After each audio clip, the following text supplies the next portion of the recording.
So let's turn our attention now to another guy that contract extension is always being talked about these days, Baker Mayfield. Chris Canty, ESPN's Get Up, talked about what Baker Mayfield's contract should look like from his thinking. If Baker Mayfield wants to get it done, he's going to have to take less money than Dak Prescott. If he thinks he's going to reset the market and he's going to get more than Josh Allen, he's going to get more than Lamar Jackson, guys who have proven more, maybe not have won as much, but Baker Mayfield has to realize who he is. Baker Mayfield has two of everything. As soon as they pay him, he's going to start losing some of that much talent around him because it's just not going to be able to afford guys. I do this exercise all the time when I talk about Baker Mayfield.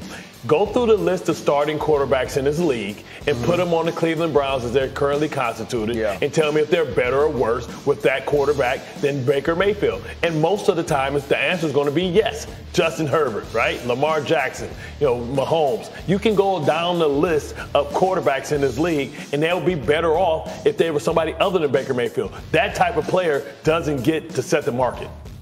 Yeah, if we're talking top 10 quarterbacks, and I did a list all offseason talking to scouts, execs. There's a top 10, there's an honorable mention. He is in the honorable mention. Yeah. He's betting on this year. If he can win and take them deeper into the playoffs, 2022, maybe he's knocking on the door of that top 10, then you have to pay him. Because the Browns are not in that range of let's pay him 44 or 45 million like Josh Allen, Lamar Jackson. Yeah. They're not there. They're going to try to find a sweet spot somewhere in the middle. Yeah, I don't necessarily agree with Canty's point that if you put guys in this system, they're necessarily better. I understand what he's saying about the payday, though. Yeah, and that's the one thing that, again, it becomes the chicken versus the egg, essentially, that people will kind of look at for Baker Mayfield. Because, again, the system that he's coming into, it accentuates Baker's strengths.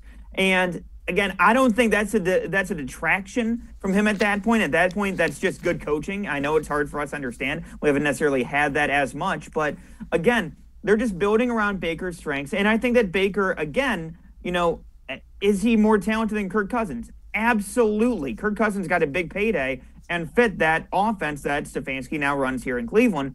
And I think that Baker Mayfield is able to take that to that next level. So, again, the detraction from signing him or trying to have him earn that payday, I kind of disagree. I think that they're playing into his strengths, and I think that, again, it's accentuating the talent that you have. And I think that Baker Mayfield, he's extremely talented. I think he is the team's franchise quarterback, and I think that he will level up that play that he had this past season that we saw towards the end of the year. I think that he's going to take that to the next level.